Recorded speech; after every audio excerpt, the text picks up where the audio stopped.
Another important factor to consider is that these structured payments provided by pensions don't typically offer too much flexibility. Once you start receiving those pension payouts, you might not necessarily be able to access lump sums of capital, whether it be for emergencies or even different investment opportunities.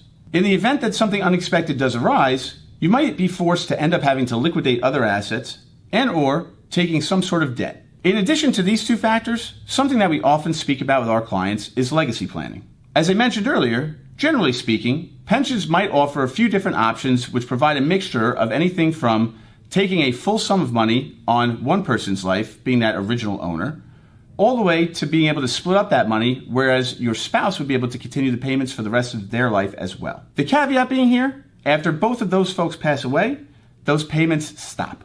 And naturally, in some cases, this could end up resulting in a much smaller legacy left behind for the loved ones that you care about.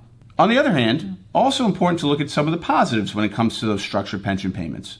Specifically, not having to deal with the ups and downs of the stock market. In addition, having these structured pension payouts over time could also help simplify your financial management. Not having to update your allocations, make important investment decisions, or even finding yourself glued to your investment app every single day could be something that many value. And while some of these appealing characteristics of having these periodic pension payments could seem like a no-brainer, there are caveats on the other end of the spectrum that we need to consider as well.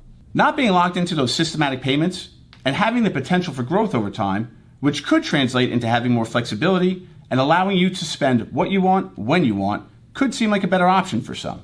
Having that flexibility, whether in the form of investment management, tax planning, or even access to large sums of money, whether it's to splurge on a large trip, or maybe the purchase of a new vehicle, are all some of the potential positives that could come with that lump sum option.